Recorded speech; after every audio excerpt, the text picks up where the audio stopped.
Қайырлы күн, құрметті студенттер. Мен Наурызбай Ерламангелдіұлы, Шоқан Уәлиханов атындағы Көкшетау университетінің құқық кафедрасының лекторы.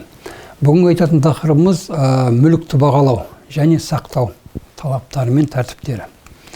Жалпы кез келген мүліктің құнын бір-бірінен тығыз байланысты болғаннан кейін оны екі тәсілмен анықтауға болады. Біріншісі, осы мүлікті басқа бір мүліктің кейбір саны, ақша эквивалентінде санайтын болсақ, мағынасында алмастыруымыз мүмкін.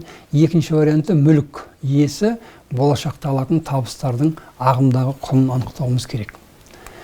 Бұл амалдар мен әрекеттер келген кезде жалпы алдындағы амалдарды объективті қағидаттар деп аталады, жан-жақты қарауымыз керек. Екінші анықтамасында пайдаланылған қағидаттар бойынша болашақта меншік иесіне түсетін ақша қаражаттарының мөлшері, объем деп аталады.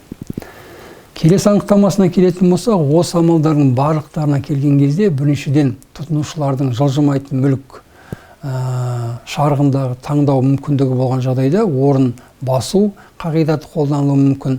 Екіншіден күштеу қағидаты болатын болса, жылжымайтын мүліктің объектісін, құнын, болашақтағы табатын табыстары туралы айқындауымыз мүмкін табыстың негізінде.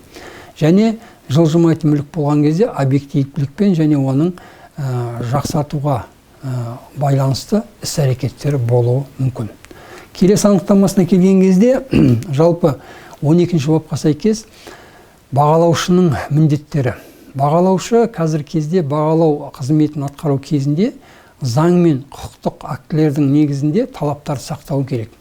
Өзінің мүдделерінің қайшылығына байланысты кейде қатыса алмайтын жағдайлар болған кезде тапсырыс беруші мен хабарлау арасындағы болып жатқан әрекеттерді нақтылау.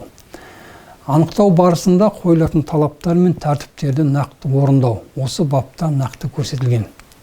Келесі анықтамасында мынау мүлікті бағалау талап тәртіптеріне байланысты келесі факторлар болуы мүмкін. Жылжымайтын мүліктің құны, немесе оның пайдаланатын жері, учаскелер туралы басқа да әрекеттер осы амалдармен анықталуы мүмкін. Келесі анықтамаға сәйкес міндетті бағалар болу керек деген кезде біз жеке тұлғаның кәсіпкерлікке қатысы жоқ деген жылжымайтын мүлкін салық салу үшін, мысалға қарапайым тілмен айтқанда, жер учаскелерінің кадастрлық құнын анықтау үшін қарауымыз керек. Немесе жекелендіру талап тәртіптеріне байланысты анықтама беруіміз керек деген сияқты. Және бастамашылық бағалау деген бар бізде, және бағалаулықтың мақсаты бар. Осылардың барлықтары осы анықтамаларда нақты берілген. Келесі амалдарда біз шығындар туралы айтатын боламыз. Бұл жерде құны деген кезде жаңағы белгіленген сума, шығындарға келген кезде ұқсас мүліктерді жасауға қажетті қаражат мөлшері және бағасы нақты қазір кезеңдегі қалыптасқан сомасы, ол нарықтық жағдаймен айқындалады. Келесі анықтамасында осылардың барлықтарын мүліктердің тиесілі екенін анықтау кезінде біз нақты 10 жұмыс күнінің ішінде осының барын анықтап беруіміз керек. Бағалаушы өз бетінше тағайындауы мүмкін. Неге десеңіздер, атқарушылық жүргізу барысында бірінің ұсынысы бойынша екінші бір азаматтың бағасымен келіспеуі мүмкін, немесе келісуі мүмкін.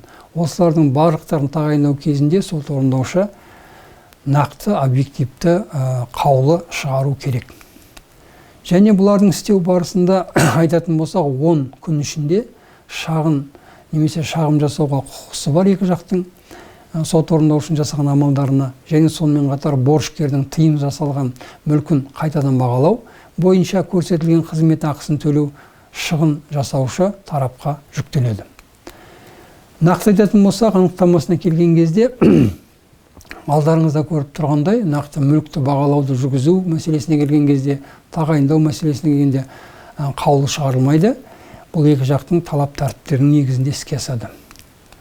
Борышкердің алып қойылған бағалы қағаздары болатын болса, валюталық құндылықтары болатын болса, зергерлік немесе қымбат заттары болатын болса, асыл тастар, басқа әрекеттер, бұлардың барлықтарына сот орындаушы банктерге немесе банк операцияларының жекелеген түрлерін жүзеге асырған ұйымдарға шарт негізінде жүзеге асырылатынын сақтауға өткізеді.